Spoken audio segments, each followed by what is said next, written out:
Então completamos 2 anos, 110 episódios e muitas razões para agradecer.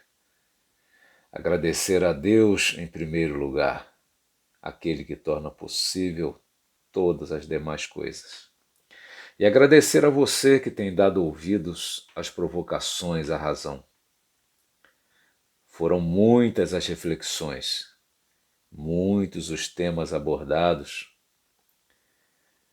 Agradeço também aqui ao meu sobrinho Isaac, o responsável pelo Instagram das Provocações à Razão, e a ele também quem cuida da edição e postagem das reflexões do canal.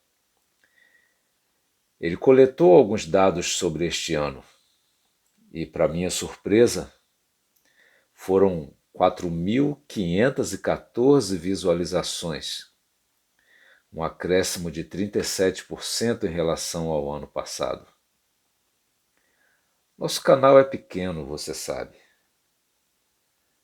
mas, para minha alegria e eu acredito sua também, nós fomos ouvidos em diversos países. Fomos ouvidos na Albânia, na Angola, Argentina, no Chile, no Panamá, no Equador, em Israel, na Bélgica, Suíça, Paraguai, Filipinas, Haiti, México, França, Uruguai, Irlanda, Colômbia, Rússia, Austrália, Alemanha, Espanha, Canadá, Portugal, Estados Unidos e Brasil, é claro. Muito obrigado a você que ouviu. No YouTube, os episódios mais ouvidos foram Esperança na Filosofia de Gabriel Marcel, sobre o direito de mentir nas perspectivas de Constant e Kant, o Anel de Giges e a Espada de Damocles. Nas demais plataformas, os mais assistidos foram A Quem Pertence, o Anel de Giges e o Silêncio e a Palavra. Outra curiosidade é que, no YouTube, 90% do público é feminino, enquanto nas outras plataformas, 40%. E falando em 40%, também está registrado que este é o percentual dos que ouvem sem se inscreverem. Daí eu peço, com todo respeito à sua decisão pessoal, que, se gostar das reflexões, faça sua inscrição, compartilhe. A cada gravação de um novo episódio, é com muita consideração à sua razão que imagino quem, onde e em que circunstância estará ouvindo. Não vou insistir aqui no pedido de inscrição, não porque não queira que se inscreva. É para não ser insistente até aquele ponto de ser incômodo. De antemão, o que quero é agradecer. Agradecer mesmo a você. Agradecer de coração e também pela razão provocada.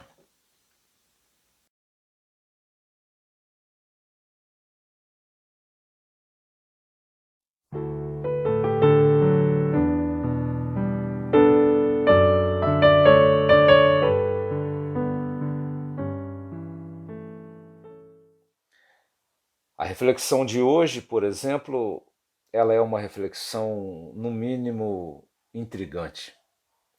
E eu começo por uma história contada pelo doutor em filosofia, Dr. James Dobson, pediatra do Hospital do Sul da Califórnia, que durante a sua vida fez um trabalho muito bonito de aconselhamento, orientação em várias áreas das relações humanas, das necessidades humanas.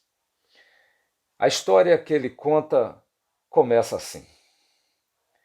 Ele começou a vida com todos os problemas e desvantagens clássicas. Sua mãe era uma mulher dominadora, de vontade forte, que achava difícil amar as outras pessoas. Casou-se 3 vezes e o seu segundo marido divorciou-se dela porque o espancava regularmente. O pai da criança que estou descrevendo foi seu terceiro marido. Morreu de um ataque cardíaco alguns meses antes do nascimento da criança. Em consequência, a mãe teve de trabalhar longas horas e desde a mais tenra idade do filho. Ela não lhe deu nenhum afeto, não lhe deu amor, disciplina ou educação nos primeiros anos de sua vida. Até o proibiu de lhe telefonar quando estava trabalhando. Outras crianças não queriam saber dele. Por isso estava quase sempre sozinho. Foi totalmente rejeitado desde pequeno. Era considerado feio, pobre, mal educado e detestável. Quando tinha 13 anos de idade, o psicólogo de uma escola comentou que provavelmente o rapaz nem sabia o significado da palavra amor. Durante a adolescência, as meninas não queriam saber dele e ele brigava com os garotos. Apesar de um QI alto, fracassou na escola e finalmente desistiu de estudar no 3º ano do ginásio. Pensou que seria aceito na Marinha. Eles formavam homens, é o que se dizia, e ele queria ser um homem. Mas seus primeiros problemas o acompanharam agora. Os outros marinheiros riam dele e o ridicularizavam. Ele se defendeu, resistiu à autoridade, enfrentou a corte marcial e foi expulso da marinha com uma dispensa desonrosa. Ali estava ele, um jovem com pouco mais de 20 anos, absolutamente sem amigos e naufragado. Era pequeno e magro. Sua voz era esganiçada como a de um adolescente. Estava ficando calvo. Não tinha talento, nem habilidade, nem valor. Nada. Novamente pensou que podia fugir dos seus problemas se fosse morar em um país estrangeiro. Mas lá também foi rejeitado. Nada mudou. Enquanto esteve lá, casou-se com uma jovem que era filha ilegítima e a trouxe de volta aos Estados Unidos com ele. Logo, ela começou a criar o mesmo desprezo por ele que todos demonstravam. Deu-lhe 2 filhos, mas ele jamais desfrutou do status e do respeito que um pai deve ter. Seu casamento continuou a esfacelar-se. Sua esposa exigia cada vez mais coisas que ele não podia dar. Em lugar de aliar-se a ele contra o mundo amargo como ele esperava, tornou-se o seu mais perverso oponente. Podia derrotá-lo nas brigas e aprendeu a intimidá-lo. Em determinada ocasião, trancou-o no banheiro para castigá-lo. Finalmente, forçou-o a abandoná-la. Ele tentou viver sozinho, mas sentia-se terrivelmente solitário. Depois de dias de solidão, foi para casa e literalmente implorou que ela o aceitasse de volta. Perdeu todo o orgulho, rastejou, humilhou-se, aceitou suas exigências. Apesar de seu amargo salário, deu-lhe algum dinheiro de presente, dizendo que podia gastá-lo como bem entendesse. Mas ela riu dele, zombou de suas frágeis tentativas em sustentar a família, ridicularizou seu fracasso, zombou de sua impotência sexual diante de um amigo que estava lá. Em certa ocasião, quando as trevas de seu pesadelo particular o envolveram, caiu de joelhos e chorou amargamente. Finalmente, em silêncio, deixou de lutar. Ninguém o queria. Ninguém jamais o quisera. Talvez fosse o homem mais rejeitado da atualidade. Seu ego jazia despedaçado, feito pó. No dia seguinte, tornou-se um homem estranhamente diferente. Levantou-se, foi à garagem e apanhou uma espingarda que escondera ali. Levou-a consigo para o emprego que acabara de arranjar. Era em um depósito de livros. E de uma janela do terceiro andar daquele prédio, logo depois do almoço, no dia 22 de novembro de 1963, atirou 2 balas que esfacelaram a cabeça do presidente John Kennedy. Lee Harvey Oswald, o rejeitado, o detestável fracasso, matou o homem que, mais do que qualquer homem na face da terra naquele tempo, personificava todo o sucesso, beleza, riqueza, amor familiar que lhe faltavam. Essa história de Lee Harvey Oswald é uma história que faz lembrar a história de Caim e Abel. Caim, por suas razões, não se conformava com o sucesso de Abel. Abel foi aceito, Caim não. Caim foi repreendido. Ele poderia tentar mudar, mas ele não quis. Não estou aqui dizendo que conheço a vida e a história de Caim, nem dizendo que ela foi fácil ou que ela foi difícil. Em que grau ela se assemelha à história de Lee, que acabamos de ouvir, que foi relatada por James Dobson. O que estamos dizendo é que Caim não tinha o direito de matar Abel, como Lee não tinha o direito de matar John Kennedy. O sucesso de Abel irritou Caim. Não sabemos quantas vezes Caim tentou mudar de vida. Estamos dizendo que seus fracassos não justificam sua ira contra o sucesso de Abel. Então, você segue um projeto de vida totalmente pacífico. Você é bom, você quer ajudar os outros.